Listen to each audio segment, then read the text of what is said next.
2019 marks the 40th anniversary of the Gundam franchise, which has weathered decades of waxing and waning popularity of the mecha genre, pioneered the real-type subgenre much like Sailor Moon did for warrior-type magical girls, and has changed itself up constantly with the times.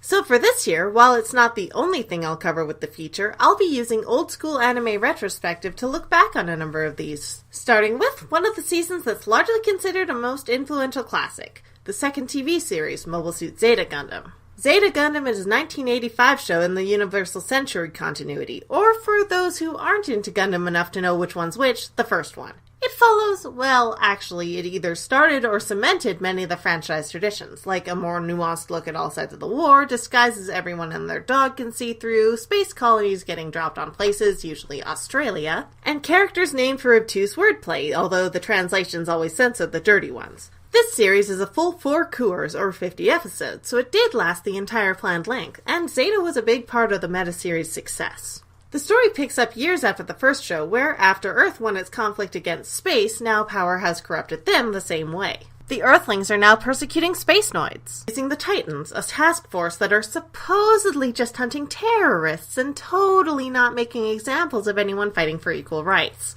Our new hero is a civilian kid from the space colonies who gets made fun of for both his parent issues and for being a boy named Camille. And when he goes to check out a new spaceship while the Earth military is endangering the populace by running tests in there, he picks a fight with the wrong guy, finds a mysterious man who's totally not the previous season's shady rival character in disguise, and like anyone would do, steals the Gundam he'll be piloting for the first half of the series and runs off to join his rebel band, the Anti-Earth Union Group. What follows is enough rampant death and misery for everyone involved that you'd think it was a post-Madoka magical girl show.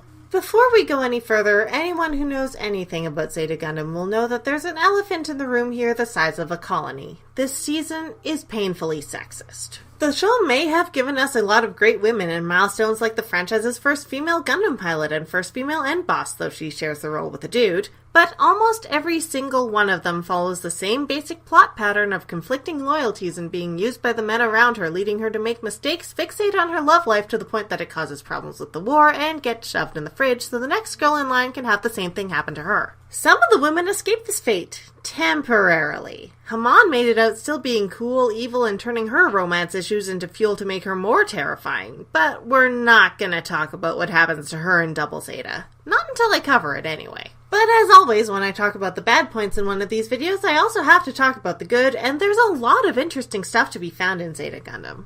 A lot of the characters are really interesting, and even the throwaway ones have understandable motivations. Everyone, and there are a lot of people in this show, has some inner conflict driving what they do and having them clash against other people, and it really drives the show's thesis, really the thesis of the entire Gundam franchise. That war will only destroy people even if it's fought for a good cause. And really, as little as people seem to appreciate him, Camille is a great protagonist. Sure, he's got parent issues, anger issues, and the world's least enviable love life, but anyone who's not afraid to hunt out a bully even if it ends up ruining his life makes the show entertaining to watch. We know he's making mistakes that are going to come crashing down on him, but he can't do anything but act because he won't back down and let wrongdoing happen in front of him. It's as inspiring as it is depressing, even with or because of how he ends up.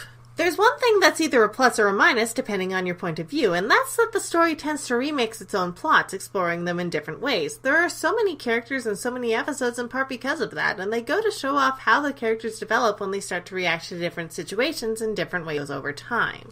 But at the same time, how many different ways can you have one of the main characters cause an international incident because they're supposed to play nice with someone they've got a personal grudge against and they screw it up? Or have the Titans kill an entire space colony to show how evil they are? How many times can you have Camille fall for a mystery woman who's not right in the head, find out she's an engineered killing machine in a setup that's messing with her brain, and watch her get shot down? And 2 of those times it was the same woman. But every time they reuse a plot, it's still done very differently because of the characters, their dynamics, and how they change over time. Personally, I'm a fan of variations on a theme and how they can play out each time, but it's something to keep in mind. The official release history is basically the same as most of the rest of the franchise. Just about every season was licensed by Bandai Entertainment, and now that they've folded, most of it's gone back to Sunrise, who are distributing the sets with the help of Right Stuff.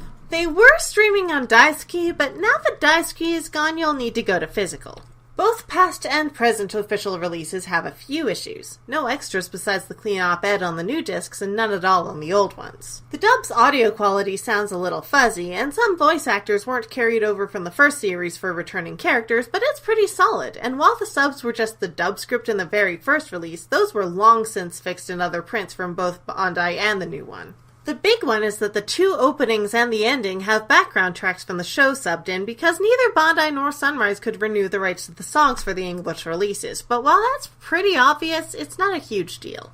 Overall, the release might be bare bones, but that's normal for an 80s show, and they've done a good job with what they have. Zeta is one of the most popular series among fans who love the UC continuity, which encompass the oldest entries and a number of the newer ones. Tomino himself might have been disappointed at how it turned out, and it does have its issues, but in the end, Mobile Suit Zeta Gundam built on the original's foundation and made Gundam the mega franchise it is today. It is still a classic and worth a watch, if a critical one. Let me know in the comments which older Gundam series you'd like me to cover, or any other old school anime. This is Secret Identity Studio, and I still can't believe it took me until 5 years ago to figure out Emma's name is just Machine.